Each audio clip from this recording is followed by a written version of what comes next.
Video के अंदर हम लोग बात करने वाले हैं chapter number 20 class 11th locomotion and movement chapter का नाम है। उसके अंदर एक टॉपिक है स्लाइडिंग फिलामेंट थ्योरी।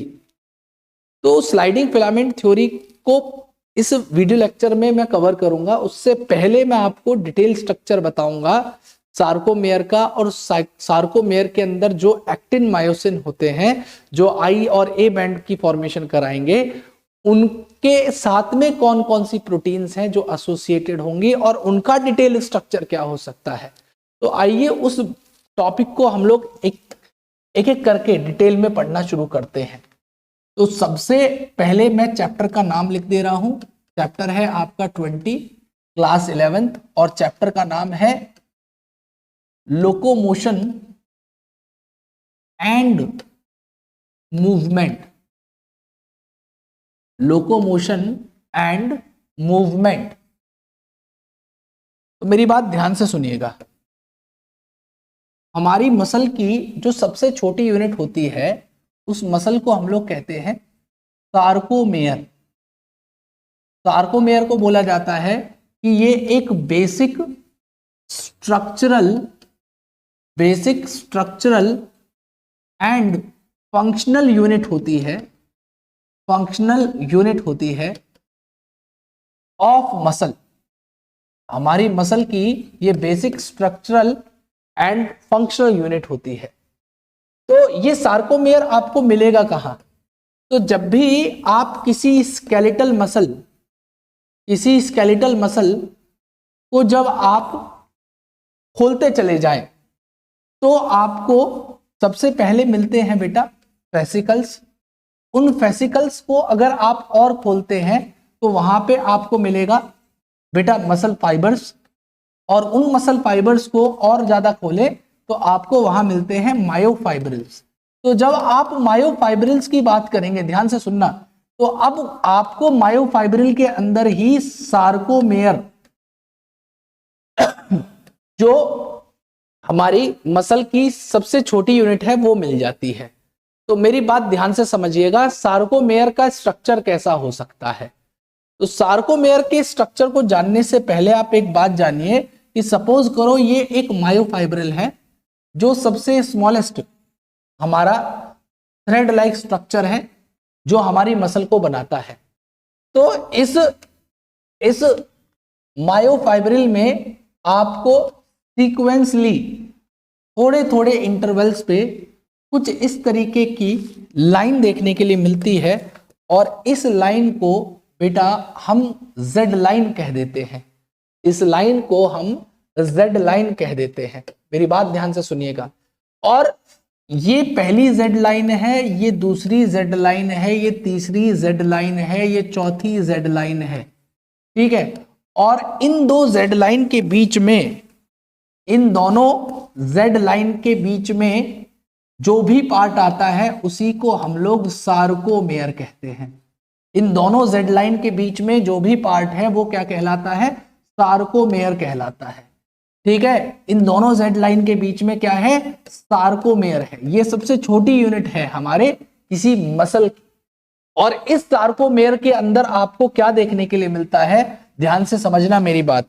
इस सार्कोमेयर के अंदर आपको दो चीजें देखने के लिए मिलती हैं। पहली चीज होती है एक्टिन, ठीक है, पहली चीज होती है एक्टिन, और इन एक्टिन के साथ में आपको एसोसिएटेड मिलती है मायोसिन, ठीक है। तो ये है यहाँ पे एक्टिन और बीच में इनके देखने के लिए मिलेंगी मायोसिन। तो एक्टिन बाहर की तरफ होती हैं, ठीक है, एक्टिन हमारी बाहर की तरफ होती हैं, और बीच में आपको जो देखने के लिए मिलेंगी उन्हें हम लोग मायोसिन कहते हैं। उन्हें हम मायोसिन कहते हैं। ये बीच वाली जो है हमारी मायोसिन कहलाती है, ठीक है। तो एक्टिन जो है हमें लाइट बेंड देती है, ठीक है, ये लाइट अपीयर होती है या लाइट बेंड हमें देती है, और इसी रीजन को हम लोग आइसोट्रोपिक रीजन कहते हैं या आइसोट्रोपिक बैंड कह देते हैं। शॉर्ट में एक्टिन वाले पार्ट को आई बैंड कहते हैं, ठीक है। और इसी तरीके से जो बीच वाली होती है हमारी, जो थिक फिलामेंट होता है, ठीक है, ये वाला जो एक्टिन वाला था इसे हम लोग थिन फिलामेंट कहते हैं, ये थिन फिलामेंट होता है। और बीच में जो इसके लगा होता है इसे हम लोग मायोसिन कहते हैं, और मायोसिन जो होती है हमारी, ये थिक फिलामेंट होता है, ये थिक फिलामेंट होता है। और ये हमें क्या करता है, डार्क बैंड यहाँ पे देता है, ये डार्क बैंड देता है। और इसी को हम लोग एन आइसोट्रॉपिक भी कह देते हैं, इसी को हम लोग एन आइसोट्रॉपिक बैंड या ए बैंड भी नाम दे देते हैं। मेरी बात ध्यान से सुनिएगा, ठीक है। तो किसी भी सार्कोमेयर को अगर आप डिटेल में बना देते हैं तो आपको वहां पे क्या देखने के लिए मिलेगा, तो सबसे पहली 2 जेड लाइन देखने के लिए मिलेंगी। और इन 2 जेड लाइन में आपको एक्टिन मिलेगा, इनमें आपको एक्टिन मिलेगा। और एक्टिन के साथ साथ यहां पे आपको क्या देखने के लिए मिलेगा, मायोसिन देखने के लिए मिलेगा। तो ये जो मैंने येलो कलर से बनाई है ये है एक्टिन, और बीच में मैं बना रहा हूं जो पर्पल कलर से, ये होती है बेटा हमारी मायोसिन, जो थिक फिलामेंट होता है। ठीक है जी। तो यहां पे इसको देख लेते हैं हम। यहां पे ये हो गया हमारा जेड लाइन, ये दूसरी जेड लाइन। जहां तक भी आपका एक्टिन होता है, जहां तक भी आपका एक्टिन होता है, वो रीजन हमारा आई बैंड कहलाता है, वो रीजन हमारा आई बैंड कहलाता है। ठीक है। तो आप देखिए इतने हिस्से में केवल आपको एक्टिन देखने के लिए मिलेगा, और ये आई बैंड कहला रहा है। और जहां से आपका मायोसिन होगा और along with the actin filament, ये पूरा रीजन, इसमें एक्टिन मायोसिन दोनों इंक्लूड किए जाते हैं, इसे हम लोग ए बैंड कह देते हैं बेटा। ठीक है, इसे हम लोग ए बैंड कह देते हैं। तो इतने रीजन में आपका आई बैंड है, मतलब जहां जहां भी आपका एक्टिन होगा वो आई बैंड बनाएगा, और जहां जहां आपका मायोसिन होगा, मायोसिन की जहां तक रेंज होगी, वो आपका एन आइसोट्रॉपिक बैंड बनाता है। ठीक है। और दूसरा जो इनके बीच में गैप रह जाता है, जहां पे केवल आपको मायोसिन देखने के लिए मिलेगा, उसे बेटा हम लोग एच जोन या हेंसेंस जोन कहते हैं। और ध्यान से सुनिएगा मेरी बात, इनके बीचों बीच, इस एच जोन के बीचों बीच जो लाइन पास करती हो उसे हम लोग एम लाइन कहते हैं। तो मैंने क्या कहा, आई बैंड में, आई बैंड आपको कहां तक मिलेगा, जहां तक भी आपका एक्टिन होगा वो आई बैंड देगा। देखिए दोनों साइड में आप देख पा रहे हो, तो जहां तक आपको एक्टिन मिलेगा वहां तक आई बैंड मिलेगा। जहां से मायोसिन शुरू हो जाता है तो myosin along with actin, myosin actin दोनों मिलके क्या बना रहे हैं, ए बैंड बना रहे हैं। और जिस हिस्से में आपका केवल मायोसिन प्रेजेंट है वो हेंसन जोन बना रहा है, और उसके बीचों बीच जो लाइन पास होगी वो एम लाइन कहला देती है बेटा, वो एम लाइन कहलाती है। ठीक है। अब ये जो एक्टिन और मायोसिन है इसको कौन बनाता है फर्दर, उसकी हम लोग बात कर लेते हैं, और इनके साथ में कौन सी प्रोटीन एसोसिएटेड है उनकी भी हम लोग बात करेंगे। मेरी बात ध्यान से सुनते रहना, बहुत शानदार ये वीडियो होने वाली है। तो यहां पे सबसे पहले मैं बात कर रहा हूं एक्टिन की। ठीक है। तो एक्टिन की सबसे छोटी यूनिट जो होती है उसको हम लोग नाम देते हैं बेटा जी एक्टिन। जी का मतलब होता है ग्लोब्यूलर एक्टिन, जी का मतलब होता है ग्लोब्यूलर एक्टिन। ठीक है। और ये जो जी एक्टिन है, जब बहुत सारे जी एक्टिन एक साथ जुड़ जाते हो, जब बहुत सारे जी एक्टिन एक साथ जुड़ जाते हो तो वो एक फिलामेंट जैसा स्ट्रक्चर बनाता है, जिसे हम लोग नाम देते हैं एफ एक्टिन। ठीक है। एफ का मतलब होता है फिलामेंटस एक्टिन। क्या कहते हैं, फिलामेंटस एक्टिन। ठीक है। तो एफ एक्टिन बन जाता है। और जब 2 एफ एक्टिन, ध्यान से सुनिएगा मेरी बात, जब 2 एफ एक्टिन एक दूसरे के ऊपर इस तरीके से रैप हो जाएं, जब 2 एफ एक्टिन एक दूसरे के ऊपर रैप हो जाते हो तो वो दोनों मिलके बनाते हैं एक एक्टिन फिलामेंट।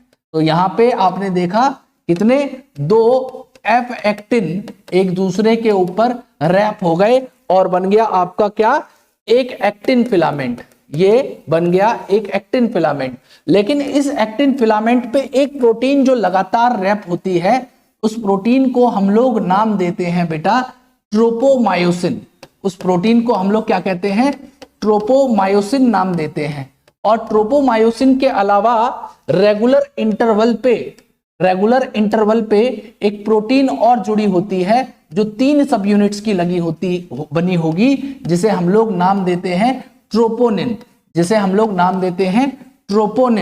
ट्रोपोनिन 3 सब यूनिट से मिलकर बनी होती है। इन दोनों का काम क्या होता है, ध्यान से समझना। देखिए यहां पे क्या होता है, जो ये मायोसिन होता है, मायोसिन के स्ट्रक्चर में एक हेड होता है, एक हेड पार्ट होता है। तो वो हेड वाला पार्ट इससे बाइंड करना चाहता है। तो जिस जगह पे ये मायोसिन का हेड बाइंड करेगा, जिस जगह पे ये मायोसिन का हेड बाइंड करेगा, उस जगह को पहले प्रोटेक्ट करने के लिए, उस जगह को या हाइड या मास्क करने के लिए, ध्यान से सुनना, उस जगह को हाइड या मास्क करने के लिए ट्रोपोनिन ट्रोपोमायोसिन होते हैं। मतलब कहने का यह है कि जो हमारे ट्रोपोनिन और ट्रोपोमायोसिन है, ये दोनों क्या करते हैं, जो मायोसिन हेड बाइंडिंग साइट होती है, उस मायोसिन हेड बाइंडिंग साइट को क्या करते हैं, ये हाइड करते हैं या मास्क करते हैं। ठीक है, तो ये दोनों क्या करते हैं, ये दोनों मास्क कर देते हैं या हाइड कर देते हैं, छिपा लेते हैं। किसको, मायोसिन हेड बाइंडिंग साइट को। और ये मायोसिन हेड बाइंडिंग साइट कहां है, ये होती है एक्टिन के ऊपर। तो जहां जहां एक्टिन के ऊपर मायोसिन हेड बाइंडिंग, जैसे सपोज करो ये व्हाइट कलर से, ये मायोसिन हेड बाइंडिंग साइट है, जहां पे आके मायोसिन का हेड बाइंड करेगा, उस जगह को हाइड कर लेना, उस जगह को छिपा लेना, इस ट्रोपोनिन ट्रोपोमायोसिन का काम होता है। ठीक है जी, पहली तो बात हो गई हमारे किसकी, हमारे एक्टिन की। एक्टिन बना था जी एक्टिन से, जी एक्टिन से बना एफ एक्टिन। जब 2 एफ एक्टिन मिले तो बन गया एक्टिन, और एक्टिन के ऊपर कवर्ड थी 2 प्रोटीन, ट्रोपोमायोसिन और ट्रोपोनिन। ट्रोपोमायोसिन पूरे इंटरवल पे रेगुलरली उसे रैप करके रखेगी, और थोड़े थोड़े इंटरवल्स पे कौन प्रेजेंट है, ट्रोपोनिन प्रेजेंट है। ट्रोपोनिन 3 सब यूनिट से मिलकर बनी होती है, और इन दोनों का मिलके काम क्या होता है, मायोसिन हेड बाइंडिंग साइट को क्या करना, हाइड करना, मास्क करना, ताकि मायोसिन हेड उस पर बाइंड ना कर सके। मेरी बात समझ में आ रही होगी आपको। अब अगली बात यहां पे क्या है, जो हमने बात तो कर ली एक्टिन की, अब जो हमारी मायोसिन होती है, मायोसिन को कौन बनाता है। तो देखिए मायोसिन को बनाने के लिए, जैसे वहां पे बेसिक यूनिट को नाम दिया था मैंने क्या, जी एक्टिन, इसी तरीके से यहां पे होती है बेटा मीरोमायोसिन। ठीक है जी, जिसे शॉर्ट में हम लोग MM कहते हैं, मीरोमायोसिन कहते हैं।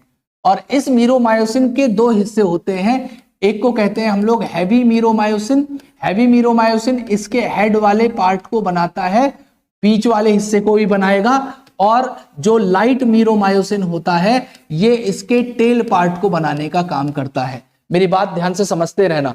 यहां पे क्या होता है, किस तरीके से ये दोनों होते हैं।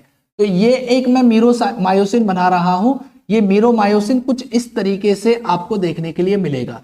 इसमें ये वाला जो हिस्सा है इसका हेड होता है, और ये वाला पार्ट इसका टेल होता है। और यहाँ पे क्या होने वाला है, ध्यान से सुनिएगा, यहाँ पे 2 मीरोमायोसिन एक दूसरे के साथ में रैप्ड होते हैं, और दोनों मिलके बना लेंगे क्या, एक आपका मायोसिन को। ठीक है, इसको मैं थोड़े दूसरे कलर से बना देता हूं तो ज्यादा बेहतर होगा। ठीक है, तो ये एक मीरोमायोसिन हो गया, ये दूसरा मीरोमायोसिन हो गया।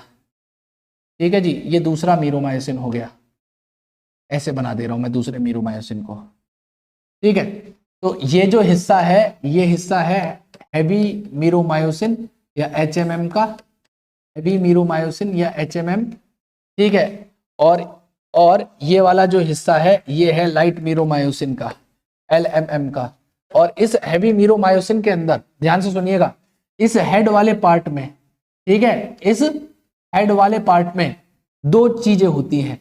सबसे पहला पार्ट होता है इसके अंदर एक्टिन को बाइंड करने वाली साइट, इससे जाके ये एक्टिन से बाइंड करेंगे।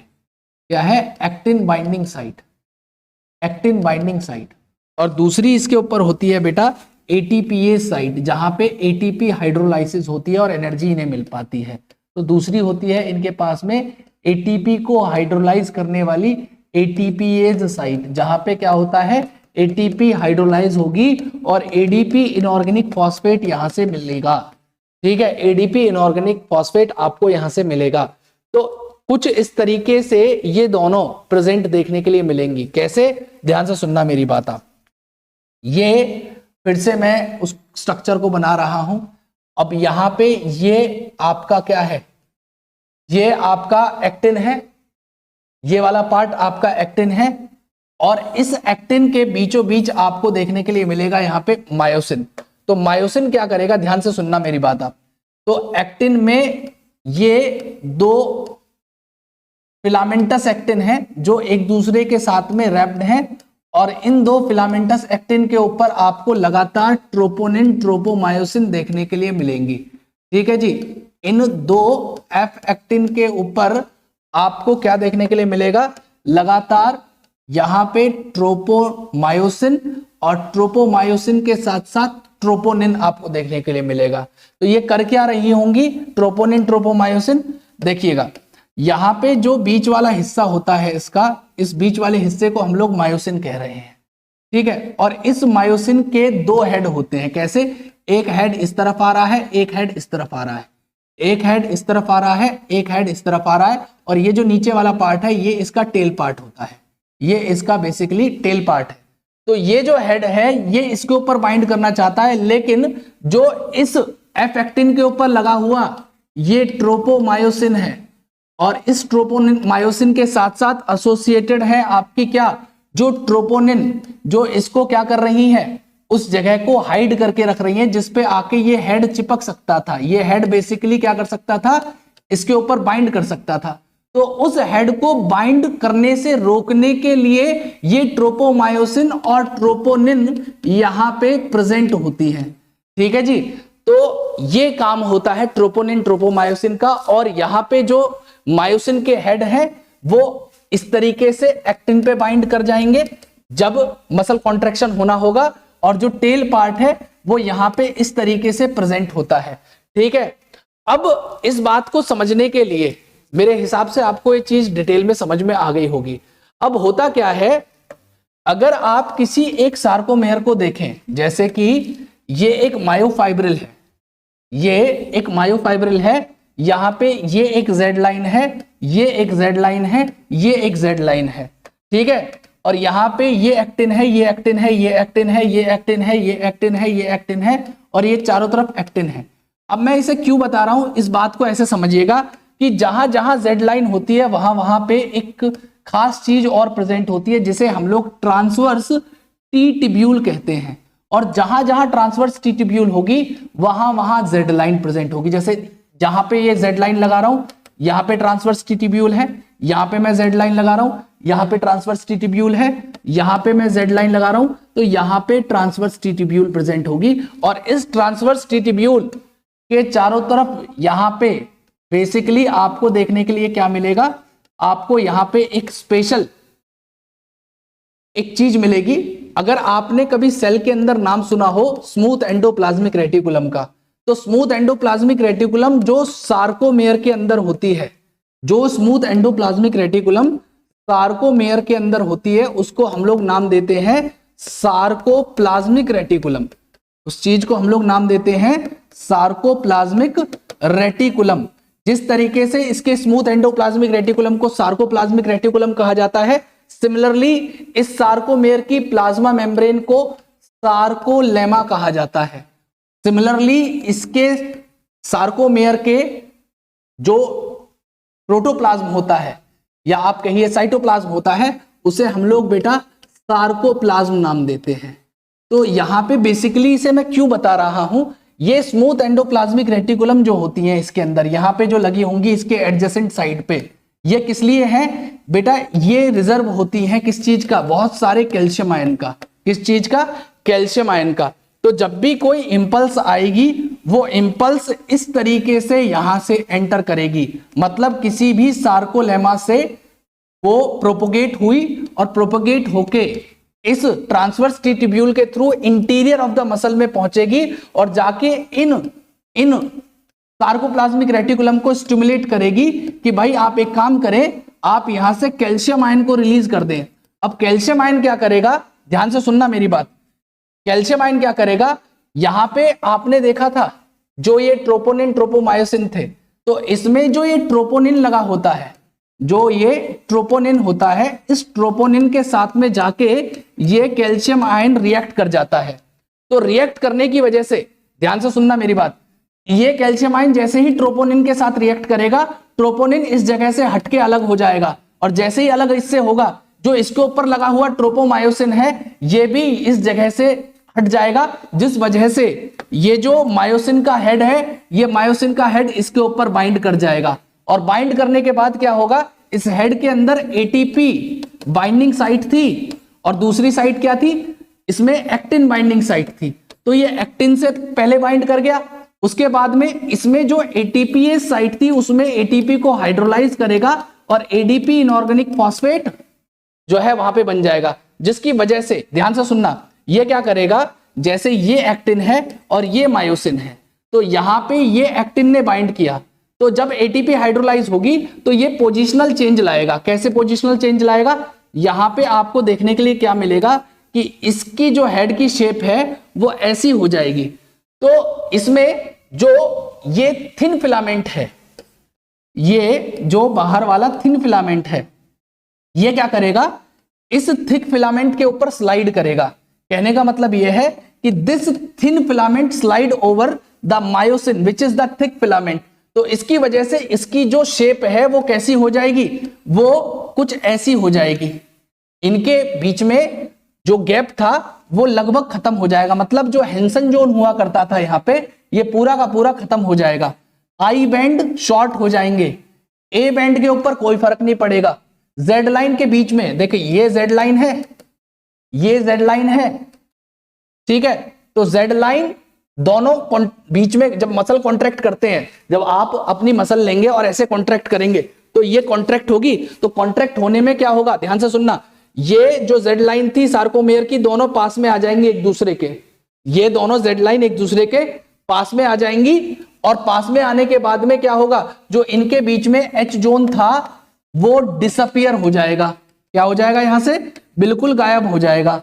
और दूसरी बात ध्यान से सुनना, जो यहां पे ए बैंड थे, ए बैंड के ऊपर कोई फर्क नहीं पड़ेगा, ए बैंड अपनी उसी पोजीशन पे रहेगा, ए बैंड पे कोई फर्क नहीं पड़ने वाला, वो ऐसा का ऐसा ही रहेगा। लेकिन यहाँ पे जो आई बैंड थे ये शॉर्टन हो जाएंगे, जो यहाँ पे आई बैंड थे ये आई बैंड छोटे हो जाएंगे। मेरी बात ध्यान से सुनिएगा, आई बैंड छोटे हो जाएंगे, एच जोन डिसअपियर हो जाएगा और दोनों जेड लाइन के बीच में डिस्टेंस कम हो जाएगा। इसी चीज को मसल कॉन्ट्रैक्शन कहते हैं। तो यहाँ पे क्या हुआ, ध्यान से सुनना मेरी बात, तो ये जो कैल्शियम अंदर गया था, ये कैल्शियम आके करना क्या वाला है, इसके ऊपर जो ट्रोपोनिन ट्रोपोमायोसिन है उन्हें यहां से हटाना है, और ये हटेंगे तो जाके मायोसिन हेड इस पे बाइंड कर पाएगा, और जब मायोसिन हेड इसके ऊपर बाइंड करेगा तो जाके मसल कॉन्ट्रैक्शन हो पाता है।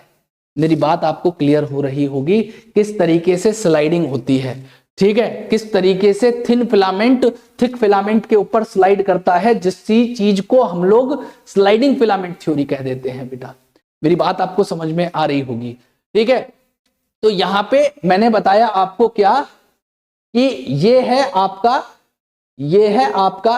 अब आप लोग कहोगे कि सर बार बार आप रिपीट कर रहे हो, मेरी बात समझ में आ रही होगी। देखिए मेरी आदत है क्या कि जब मैं क्लास में पढ़ाता हूं तो बच्चों की आंखों में देख रहा होता हूं कि बच्चे आंखों से और जवाब दे रहे होते हैं, इंटरेक्ट कर रहे होते हैं, तो बेसिकली मेरे को ये लग जाता है कि हाँ इनको समझ में आ गया। अब मैं रिकॉर्डिंग कर रहा हूं तो रिकॉर्डिंग में मैं देख नहीं सकता कि आपको वो बात समझ में आ रही है या नहीं आ रही, तो मैं इसीलिए अपने आप को संतावना देने के लिए बार बार ये बात बोलता रहता हूं कि आपको मेरी बात समझ में आ रही होगी। मतलब मैं बाय डिफॉल्ट ये कंसिडर करके चलता हूं कि आप मेरी बात समझ पा रहे हैं, क्योंकि यहाँ पे कोई बैठा नहीं है। अगर ये लाइव क्लास होती तो लाइव क्लास की रिकॉर्डिंग एक अलग होती है, वहां पे क्या होता है पूरा इंटरेक्शन होता है, बच्चों की जो है बिल्कुल जवाब होते हैं, तो उसमें क्या होता है कि आपको ये सेटिस्फेक्शन रहती है कि आप जो डिलीवर कर रहे हो वो बच्चे तक पहुंच रहा है। लेकिन यहाँ पे क्या होता है कि आप जो डिलीवर कर रहे हो बच्चे तक पहुंच पा रहा है नहीं पहुंच पा रहा, तो आपको उसमें थोड़ी सी डाउट रहता है। वहां पे बच्चे बार बार पूछ लेते हैं तो बार बार हम लोग री एक्सप्लेन कर देते हैं। यहाँ पे हम लोग री एक्सप्लेन करने से पहले कोशिश करते हैं कि उसको जितना ज्यादा एनर्जी से बताया जाए उतना बता सके। तो अब मेरी बात ध्यान से सुनना। तो यहां पे इस तरीके से बेटा थिक फिलामेंट पे स्लाइड करेगा और हमारा मसल कॉन्ट्रैक्शन हो जाता है, मसल कॉन्ट्रैक्शन हो जाता है। तो जैसे उसमें कौन रोल प्ले कर रहा है, कैल्शियम। कैल्शियम किसके साथ में रोल प्ले करेगा, ट्रोपोनिन को वहां से हटाएगा। ट्रोपोनिन हटेगा तो क्या होगा बेटा, ट्रोपोमायोसिन भी हट जाएगा। ट्रोपोमायोसिन हटने की वजह से क्या होगा, ट्रोपोमायोसिन जैसे ही ये दोनों क्या होंगे वहां से हटेंगे तो वो जो जगह थी वो अनमास्क हो जाएगी, ठीक है, जो पहले ये दोनों हाइड कर रहे थे। और वो जगह कौन सी थी, मायोसिन हेड बाइंडिंग साइट। अब मायोसिन हेड बाइंडिंग साइट के ऊपर ही तो ये लोग बैठे हुए थे, ये हट जाएंगे तो तुरंत किसको मौका मिलेगा, तुरंत मायोसिन के हेड को मौका मिलेगा, तुरंत मायोसिन के हेड को मौका मिलेगा कि वो इसके ऊपर बाइंड कर जाए। और जैसे ही मायोसिन उसके ऊपर बाइंड करेगा, इस मायोसिन हेड के अंदर जो एटीपी बाइंडिंग साइट है उसमें एडीपी और इनऑर्गेनिक फॉस्फेट बनेगा, एटीपी टूटेगा और वहां से जो एनर्जी लिबरेट होगी उस एनर्जी की मदद से बेटा क्या होगा, स्लाइडिंग होगी या आप कह सकते हो रोटेशन होगा। और रोटेशन होने की वजह से वहां पे क्या हो जाएगा बेटा, मसल कॉन्ट्रैक्शन हो जाएगा। या आप कह सकते हो कि जो हमारा थिन फिलामेंट है वो थिन फिलामेंट हमारा क्या कर जाएगा, वो स्लाइड कर जाएगा। किसके ऊपर स्लाइड करेगा, ओवर थिक फिलामेंट। किसके ऊपर, थिक फिलामेंट के ऊपर वो स्लाइड कर जाता है। मेरी बात आपको समझ में आ गई होगी, ठीक है जी। और इसमें जब मसल कॉन्ट्रैक्शन होता है तो क्या क्या चेंज आता है सार्कोमेयर में, आई बैंड जो है हमारे शॉर्टन होंगे, आई बैंड छोटे हो जाते हैं, ठीक है जी। दूसरा बेटा वहां पे एच जोन बिल्कुल डिसअपियर हो जाएगा, बिल्कुल डिसअपियर हो जाता है, ठीक है। उसके अलावा ए बैंड के ऊपर कोई फर्क नहीं पड़ेगा, ए बैंड के ऊपर नो चेंज। और बेटा जेड लाइन एक दूसरे के क्लोजर आ जाएंगी, Z line become closer to each other, closer to each other. ये इन दोनों के डिफरेंसेस हैं बिफोर कॉन्ट्रैक्शन आफ्टर कॉन्ट्रैक्शन, ठीक है जी। अब अगली बात ये है कि मैंने आपको ये बताया कि जो इंपल्स आ रही है वो इंपल्स कहां से आएगी। तो इस बात को समझने के लिए आपको एक वीडियो और देखनी पड़ेगी, that is mechanism of muscle contraction, कि एग्जैक्टली जो मसल कॉन्ट्रैक्शन है उसका मैकेनिज्म क्या होगा। तो सेंट्रल नर्वस सिस्टम से बेटा वो इंपल्स एक चलेगी, वो इंपल्स न्यूरोट्रांसमीटर की फॉर्म में आती है, वो न्यूरोट्रांसमीटर की फॉर्म न्यूरोमस्कुलर जंक्शन पे आएगी। न्यूरोमस्कुलर जंक्शन पे जैसे ही वो इंपल्स आती है तो उसमें क्या होता है, जो मसल फाइबर है उसके ऊपर लगे हुए सोडियम आयन चैनल ओपन हो जाते हैं। उस बात को कैसे समझेंगे, लाओ इधर समझा ही देता हूं। मैंने क्या बताया कि ब्रेन से स्टार्ट होगा ये सारा मैकेनिज्म। इंपल्स कैसे बनेगी, ब्रेन से बनेगी। तो ब्रेन या सेंट्रल नर्वस सिस्टम आपका क्या करेगा, एक इंपल्स को बना के भेजेगा। तो इंपल्स क्या होगी, ध्यान से सुनना मेरी बात। इंपल्स पहुंचेगी किस जगह पे बेटा, नर्व एंडिंग से या नर्व के थ्रू। और कौन सी नर्व के थ्रू, मोटर नर्व के थ्रू। कहां पे पहुंच जाएगी, न्यूरोमस्कुलर जंक्शन पे पहुंच जाएगी। किसके ऊपर पहुंच जाएगी, न्यूरोमस्कुलर जंक्शन के ऊपर पहुंच जाएगी। और न्यूरोमस्कुलर जंक्शन के पास पहुंचने के बाद में वहां पे क्या होगा, ध्यान से देखना। ये नर्व थी, ये नर्व एंडिंग थी, ठीक है जी। और ये मसल थी, ये मसल थी। तो मसल के ऊपर यहाँ पे पोस्ट साइनेप्टिक, जैसे साइनेप्स होता है ना, pre synaptic membrane, post synaptic membrane होती है। तो यहां से रिलीज होता है क्या, एसिटाइल कोलिन। किससे, नर्व की एंडिंग से। और जैसे ही वो इसके रिसेप्टर के ऊपर बाइंड करेगा, इस पॉइंट को हम लोग कहते हैं neuromuscular junction. this point at which nerve ending और मसल एक दूसरे से मिलते हो, उसी जगह को न्यूरोमस्कुलर जंक्शन कहा जाता है। तो यहाँ पे जो हमारा इंपल्स आया था, वो इंपल्स किस फॉर्म में आया था? वो इंपल्स हमारा आया था न्यूरोट्रांसमीटर की फॉर्म में। वो इंपल्स किस फॉर्म में आया था? न्यूरोट्रांसमीटर। और कौन सा न्यूरोट्रांसमीटर? एसिटाइल कोलिन की फॉर्म में आया था। किसके फॉर्म में आया था? एसिटाइल कोलिन की फॉर्म में आया था। तो जैसे ही बाइंड करेगा वो क्या करता है? इसके ऊपर लगे हुए सोडियम आयन चैनल्स को ओपन कर देता है। तो सोडियम आयन चैनल जैसे ही ओपन होंगे, थाउजेंड्स ऑफ सोडियम आयन इसके अंदर एंटर कर जाते हैं। तो यहाँ पे क्या होगा? जैसे ही बहुत सारे सोडियम आयन इसके अंदर एंटर कर जाएंगे, ध्यान से सुनना मेरी बात, तो यहाँ पे क्या हो जाएगा? डीपोलराइजेशन हो जाएगा। और डीपोलराइजेशन का मतलब होता है क्या? एक्शन पोटेंशियल बन जाना। क्या होता है? एक्शन पोटेंशियल बन जाना। और एक्शन पोटेंशियल जैसे ही बनेगा, एक्शन पोटेंशियल जैसे ही बनेगा, तुरंत क्या होगा? इन सोडियम आयन को बाहर पंप कर दिया जाएगा और ये एक छोटी सी इंपल्स तैयार कर देगा। ऐसा होना, एक छोटी सी इंपल्स तैयार कर देगा। और ये इंपल्स बनने के बाद क्या होगा? जैसे ये नर्व है, और नर्व कह रहा हूं, मसल है, उस मसल की प्लाज्मा मेम्ब्रेन पे ये नर्व इंपल्स प्रोपोगेट होनी शुरू होगी। और प्रोपोगेट होगी तो मैंने आपको बताया था ट्रांसवर्स टिट्यूब्यूल के थ्रू ये एंटर करेगी। ठीक है, जहां जहां ये जा रही होगी, ट्रांसवर्स टिट्यूब्यूल के थ्रू ये इंटीरियर ऑफ द मसल में पहुंचेगी। और उस आपके ट्रांसवर्स टिट्यूब्यूल के चारों तरफ, ध्यान से सुनना मेरी बात, यहाँ पे ट्रांसवर्स टिट्यूब्यूल के चारों तरफ हमारा क्या लगा होगा? यहाँ पे लगे होंगे सार्कोप्लाज्मिक रेटिकुलम या स्मूथ एंडोप्लाज्मिक रेटिकुलम में लिख दे रहा हूं, हालांकि आप सार्कोप्लाज्मिक रेटिकुलम लिखेंगे। ठीक है, और ये इसको इंड्यूस करेगा कि कैल्शियम आयन को रिलीज करे, और ये कैल्शियम आयन जाके क्या करेंगे? तो आपको पता होगा, ट्रोपोनिन ट्रोपोमायोसिन को वहां से अनमास्क या अनहाइड करवाएंगे। तो मायोसिन हेड एक्टिन के ऊपर बाइंड कर जाएगा और वहां पे क्या होगी? स्लाइडिंग होगी।